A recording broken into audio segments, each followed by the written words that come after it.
찬송가 323장입니다. 찬송가 323장입니다.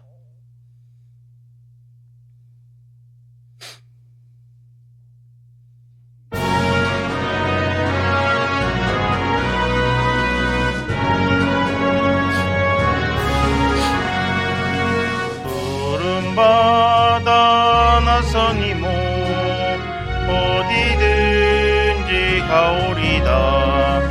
괴로우나 즐거우나 주만 따라가오리니 어느 누가 막으리까. 죽음인들 막으리까. 어느 누가 막으리까.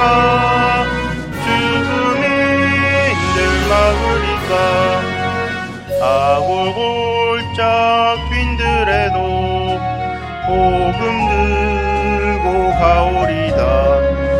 소돔 같은 거리에도 사랑 안고 찾아가서 종의 몸에 지닌 것도 아낌없이 드리리다.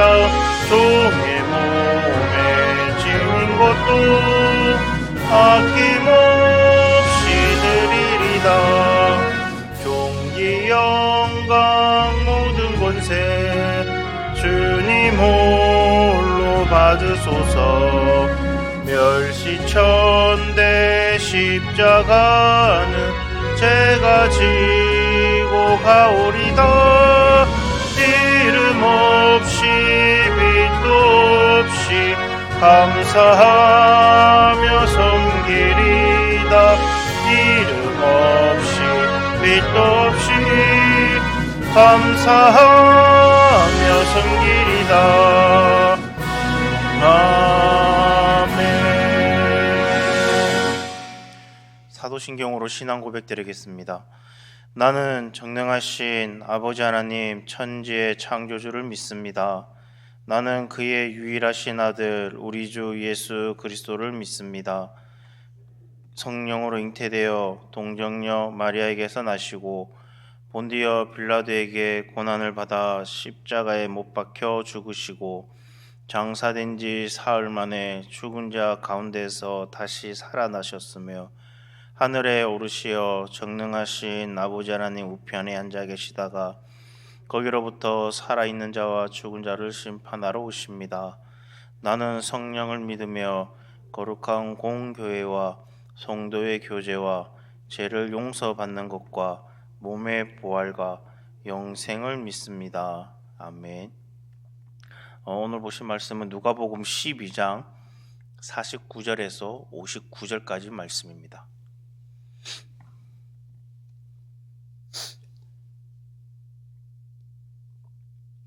누가복음 12장 49절에서 59절까지 말씀 우리 한 절씩 교독하도록 하겠습니다.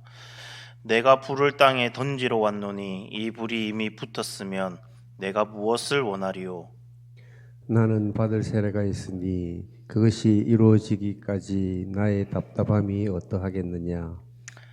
내가 세상에 화평을 주려고 온 줄로 아느냐. 내가 너희에게 이르노니 아니라 도리어 분쟁하게 하려 함이로라. 이 이후부터 한 집에 5사람이 있어 분쟁하되 셋이 둘과 둘이 셋과 하리니 아버지가 아들과 아들이 아버지와 어머니가 딸과 딸이 어머니와 시어머니가 며느리와 며느리가 시어머니와 분쟁하리라 하시니라. 또 무리에게 이르시되 너희가 구름이 서쪽에서 이는 것을 보면 곧 말하기를 소나기가 오리라 하나니 과연 그러하고 남풍이 부는 것을 보면 말하기를 심히 더우리라 하나니 과연 그러하니라. 회식하는 자여 너희가 선지의 기상은 분간할 줄 알면서 어찌 이 시대는 분간하지 못하느냐. 또 어찌하여 옳은 것을 스스로 판단하지 아니하느냐. 내가 너를 고발하는 자와 함께 법관에게 갈 때의 길에서 화해하기를 힘쓰라. 그가 너를 재판장에게 끌어가고 재판장이 너를 옥졸에게 넘겨주어 옥졸이 옥에 가둘까 염려하라. 다 같이 읽겠습니다. 내게 이르노니 한 푼이라도 남김이 없이 갚지 아니하고서는 결코 거기서 나오지 못하리라 하시니라. 아멘. 어제 말씀에 예수님은 인자가 다시 올라를 말씀하시며 청지기로서의 깨어 있을 것을 가르치셨습니다. 그리스도인은 언젠가 주님 앞에 서게 될 날을 생각하며 자기에게 맡겨진 것들로 다른 이들을 섬기며 살아가는 삶, 곧 깨어있는 삶을 살아야 합니다. 그런데 문제는 재림 때 또는 죽음을 통해 주님 앞에 서게 될 때가 도둑같이 임함으로 깨어있으라는 그 말씀은 많은 사람들에게 절실함을 느끼지 못하는 경우가 많습니다. 아마 초대교회에서도 마찬가지였던 것 같습니다. 그래서 오늘 본문은 하나님 나라의 임재와 말세가 결코 먼 훗날에 있을 일이 아니라 바로 코앞에 있음을 예수님의 여러 말씀을 모아 강조하고 있습니다. 49절 말씀에 보면 내가 불을 땅에 던지러 왔노니 이 불이 이미 붙었으면 내가 무엇을 원하리요? 라고 말을 합니다. 불은 파괴력을 가지고 있습니다.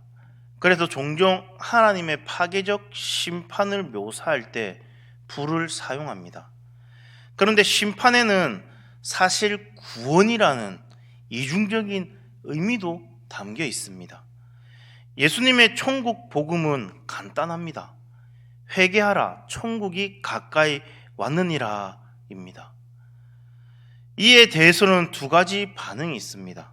첫째는 회개하는 것이고 둘째는 거절하는 것입니다. 두 가지 상반된 반응이 나타나는 것처럼 예수님의 메시지는 심판의 메시지이기도 하고 그리고 구원의 메시지이기도 합니다.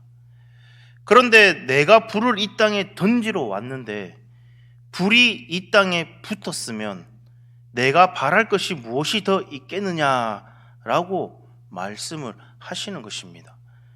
예수님은 이 땅에 불이 붙기를 간절히 바라시나 아직 불이 붙지 않았음을 말씀합니다. 그래서 예수님은 이를 위해 할 일이 있다라고 말씀을 합니다. 50절 말씀에 보면 나는 받을 세례가 있으니 그것이 이루어지기까지 나의 답답함이 어떡하겠느냐라고 말씀을 합니다. 예수님이 받을 세례가 무엇일까요? 마가복음 10장 38절 말씀에 보면 이렇게 말씀을 합니다. 예수께서 이르시되 너희는 너희가 구하는 것을 알지 못하는도다. 내가 마시는 잔은 너희가 마실 수 있으며 내가 받는 세례를 너희가 받을 수 있느냐라고 말씀합니다. 즉 여기서 말하는 세례는 십자가를 의미합니다. 왜 예수님은 십자가를 세례의 비유를 하셨을까요? 왜냐하면 세례는 죄에 대해서 죽었음을 의미하기 때문입니다. 예수님은 우리 죄를 대신하여 우리를 죄에 대하여 죽게 하시고자 십자가를 지셨습니다. 그래서 십자가 고난과 죽음을 세례로 표현한 것입니다. 예수님은 우리를 죄에 대해 죽고 의에 대하여 살게 하시기를 간절히 원하십니다.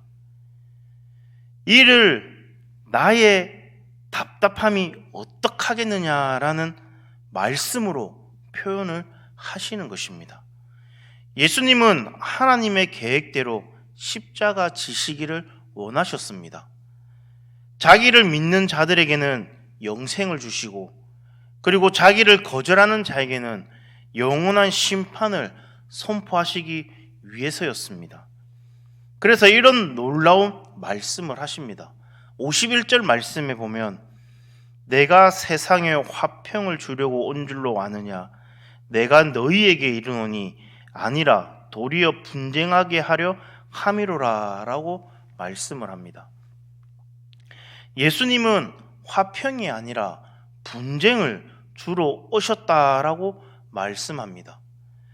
예수님은 누구든지 나를 따른다면 이러한 분쟁을 각오해야 한다라고 말씀을 하시는 겁니다. 우리 기독교는 사랑의 종교입니다. 그리고 평안, 자비와 은혜의 종교입니다. 그러나 진정한 사랑, 평안, 자비와 은혜는 오직 예수 그리스도 안에서만 발견할 수 있는 것입니다. 믿는 자들에게는 이것을 전해주지만 믿지 않는 자들에게는 심판의 메시지인 것입니다. 그러므로 그리스도를 따르는 제자의 삶은 그리스도를 거절한 사람들과 달라야 하고 그것으로 인해 분쟁이 임할 수 있다라는 각오를 해야 한다라는 겁니다. 이 분쟁은 심지어 가장 친밀한 가족 간에도 일어납니다. 그래서 예수님은 불을 땅에 던지러 왔다라고 말씀하시는 것입니다. 예수님으로 인해 사람들은 나뉘고 그리고 갈등하게 될 것입니다. 예수님의 제자로 살아간다라는 것은 이러한 갈등을 각오하고 살아야 한다라는 그 사실을 예수님은 말씀하십니다. 계속해서 본문은 이제 마지막 때를 분간하고 살아야 함을 말씀합니다. 54절에서 55절 말씀에 보면 유대인들은 구름이 서쪽에 일면 소나기가 내릴 것을 알았고 그리고 남풍이 불면 심히 더울 것을 알았습니다. 이런 기상 현상에 대한 지식은 사람들이 오랜 시간에 걸쳐 관찰한 것들을 토대로 쌓은 결과입니다. 옛 사람들은 특별히 농업이 생업과 생사와 연관되어 있었기 때문에 사람들은 날씨에 대해서 훨씬 더 민감하게 반응했고 중요하게 생각을 했었습니다. 그런데 갑자기 예수님은 사람들을 향해서 외식하는 자라라고 비난을 합니다. 그 이유가 56절에 나옵니다.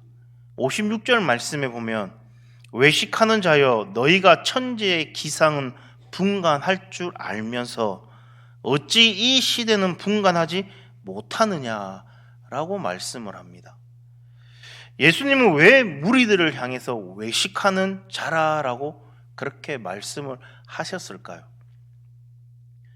문제는 그들이 날씨를 예측하는 것은 중하게 잘 분간하면서 정작 더 중요한 영적인 일은 분간하지 못했기 때문입니다. 예수님은 이를 외식하는 것이라고 말씀을 합니다. 즉 이들이 정말 영적인 일을 분간할 수 있는 능력이 없어서가 아니라 의도적으로 무지한 것처럼 행동하고 있었다라고 하는 그런 말입니다. 또한 57절에 예수님은 어찌하여 옳은 것을 스스로 판단하지 아니하느냐라고 말씀을 하십니다. 서쪽에 구름이 일어나거나 남풍이 불면 그들은 적절한 대비를 할 것입니다. 그러면 마찬가지로 시대를 분간하고 어떻게 하는 것이 적절한지를 알지 않았느냐라고 예수님께서 말씀하시는 것입니다. 어떻게 하는 것이 적절한 반응일까요? 예수님은 이번에는 비유를 들어서 또 말씀을 하십니다. 58절 말씀에 보면 내가 너를 고발하는 자와 함께 법관에게 갈 때에 길에서 화해하기를 힘쓰라. 그가 너를 재판장에게 끌어가고 재판장이 너를 옥졸에게 넘겨주어 옥졸이 오래 가둘까 염려하라 라고 말씀을 합니다. 내가 큰 빚을 진 채무자이고 그리고 채권자가 나를 법원에 데려가고 고발하려는 그런 사항이라면 가는 길에 문제를 해결하라라고 말씀을 하는 겁니다. 재판까지 가지 않도록 문제를 해결하기 위해서 힘써야 한다라는 겁니다. 왜냐하면 재판장이 서게 되면 결국 감옥에 가게 될 것이기 때문입니다. 그리고 그것을 끝이 아니라 한 푼도 남김없이 갚을 때까지 옥에서 나오지 못하게 될 것입니다.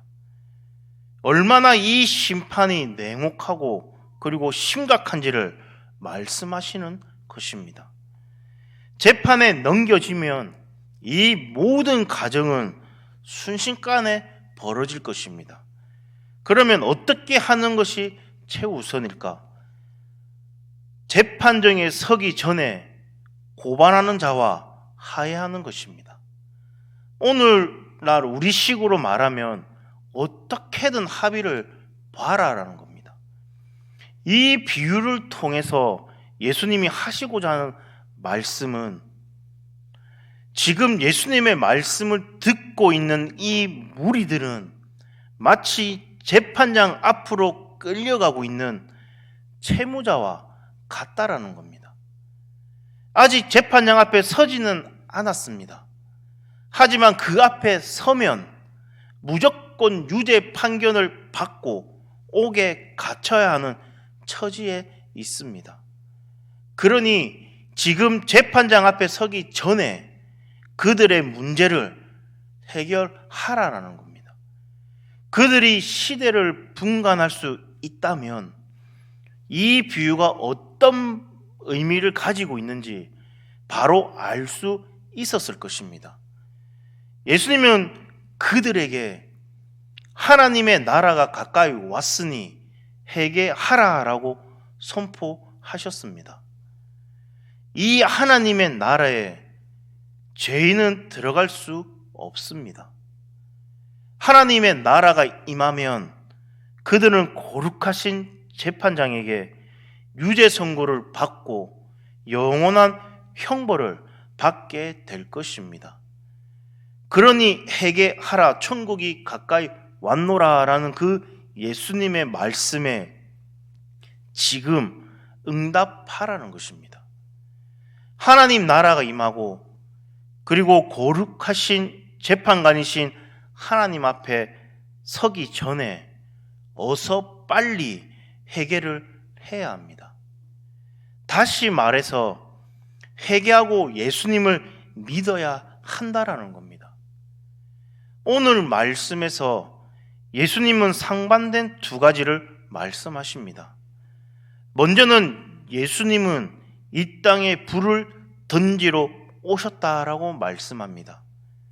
그래서 우리가 화평이 아닌 분쟁하게 하려 하신다라고 하셨습니다. 그리고는 또 정반대로 화해하라라고 말씀을 하십니다. 재판정에 서기 전에 어서 회개하기를 힘쓰라라는 겁니다. 이게 무슨 말일까? 예수님을 믿는 길은 세상과는 분쟁하는 길이다라는 겁니다. 그러나 하나님과는 화목하게 되는 길이다라는 겁니다. 그러므로 하루속히 우리는 하나님과 화평케 되는 그 길을 선택해야 될 줄로 믿습니다. 주님이 다시 오시고 그리고 하나님 나라가 임하기 전에 화평해야 합니다. 이는 세상과는 불화를 각오해야 하는 그런 길입니다. 하나님과 세상을 겸하여 섬기고자 해서는 안 되는 것입니다. 그러므로 주님이 반드시 오신다는 그 사실을 기억하고 이제 세상과는 불화하고 하나님과 화목해 되는 참된 복된 믿음의 삶, 영생의 소망을 굳건히 붙드는 그런 삶을 살아가는 저와 여러분 되기를 간절히 소망합니다. 오늘 하루도 하나님 붙들고 하나님과 함께하며 하나님과 동행하는 그런 삶을 살아가는 우리 사랑하는 성도님 되시기를 간절히 소망합니다. 기도하겠습니다. 사랑의 하나님 아버지, 감사합니다. 예수님께서 우리에게 불을 던지러 오셨다라고 말씀하신 의미를 깊이 깨닫게 하여 주시옵소서. 심판과 정화의 불 앞에서 두려움이 아닌 회개의 결단으로 나아가게 하시고 복음으로 인한 도전을 믿음으로 감당하게 하나님 인도하여 주시옵소서. 세상의 평화보다 하나님과의 평화를 구하며 시대의 징조를 올바로 분별하는 영적 지혜를 허락하여 주시옵소서. 지금이 구원의 때임을 깨닫고 주님께 나아가게 하시며 예수 그리스도를 통해 참된 화해와 생명을 누리게 하나님 인도하여 주시옵소서. 오늘 하루도 세상에 나가 생활할 때 하나님과 함께하여 주시옵시고 하나님과 동행하는 그런 삶을 살아갈 수 있도록 하나님 인도하여 주시옵소서. 이 모든 말씀 예수님 이름으로 기도드립니다. 아멘. 하늘에 계신 우리 아버지여, 이름이 거룩히 여김을 받으시오며 나라가 임하시오며 뜻이 하늘에서 이루어진 것 같이 땅에서도 이루어지이다.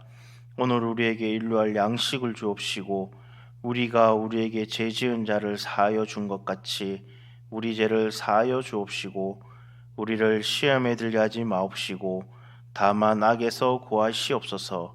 대개 나라와 권세와 영광이 아버지께 영원히 있사옵나이다. 아멘.